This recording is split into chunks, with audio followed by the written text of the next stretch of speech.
श्रोताओं नमस्कार। मुगल काल में हुए जाट अफगान और सिख विद्रोह का ये है अगला अंक। आज हम बात करने वाले हैं अफगान और सिख विद्रोह के बारे में। अफगान विद्रोह मुगल साम्राज्य के आरंभ से ही उसका सिरदर्द बने हुए थे। स्वतंत्र विचारों के महत्वाकांक्षी और लड़ाकू अफगान अक्सर भड़क उठते थे। औरंगजेब के राज्यकाल में अफगानों के विद्रोह का वास्तविक कारण आर्थिक ही था। इस पहाड़ी क्षेत्र में ना तो उपज होती थी और ना ही किसी वस्तु का व्यापार। उनकी आजीविका का मुख्य साधन था लूटमार। सबसे पहले यूसुफ जई कबीले के सरदार भागू ने अपने आप को शेरशाह का वंशज बताया और मोहम्मद शाह के नाम से स्वतंत्र शासक बन बैठा, चाहे बाद में उसे दबा दिया गया हो। कुछ समय पश्चात रोशनाई कबीले ने धार्मिक आंदोलन आरंभ कर दिया। इस आंदोलन की आग हजारा, अटक और पेशावर तक गई और लूटपाट शुरू हो गई। अतः खैबर का रास्ता बंद हो गया, जिसके परिणाम स्वरूप सारा व्यापार ठप पड़ गया। औरंगजेब ने आमिर खान के नेतृत्व में एक सेना भेजी। भयंकर युद्धों के बाद अफगानों का विद्रोह कुचल दिया गया।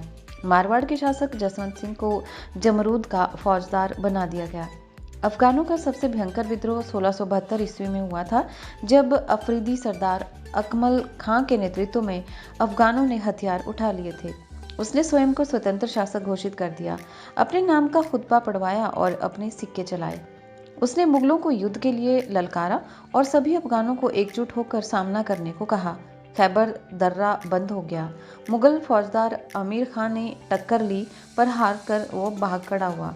10,000 सिपाही मारे गए और करीब 2 करोड़ रुपए की संपत्ति विद्रोहियों ने लूट ली। इसके बाद अन्य विद्रोही भी उनके साथ मिल गए। खुशहाल खां खटक, जो कि औरंगजेब का कट्टर दुश्मन था, वह भी बागियों के साथ मिल गया। और उधर मुगल सरदार शुजात खां को भी खैबर में मुंह की खानी पड़ी थी। राजपूत सैनिकों के समय में पहुंचने से उसकी जान बच गई।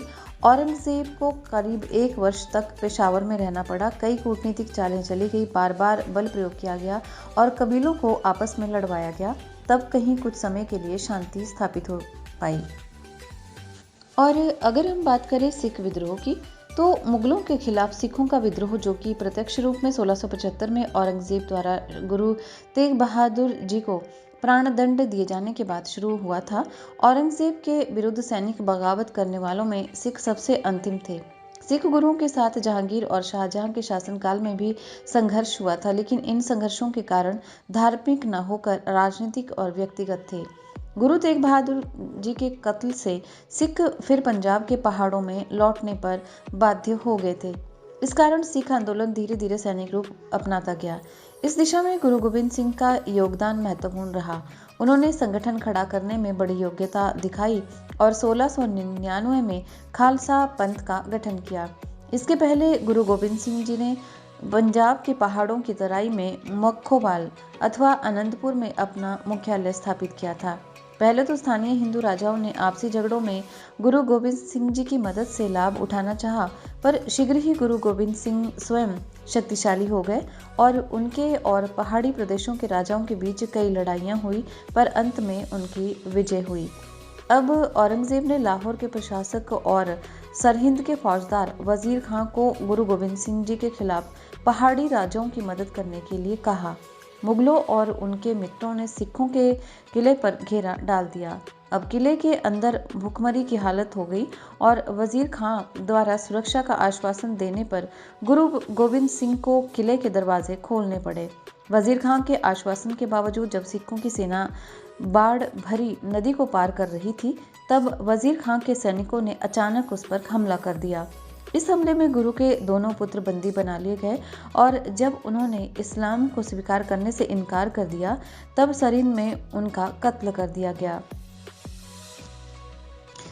और आपको ये जानकर हैरानी होगी कि उस समय उन गुरु के बेटों की उम्र मात्र 7 और 9 वर्ष की थी। गुरु के बाकी दोनों बेटे भी एक और लड़ाई में काम आए। इसके बाद गुरु गोविंद सिंह जी तलवंडी चले गए, जहां उन्हें और परेशान नहीं किया गया।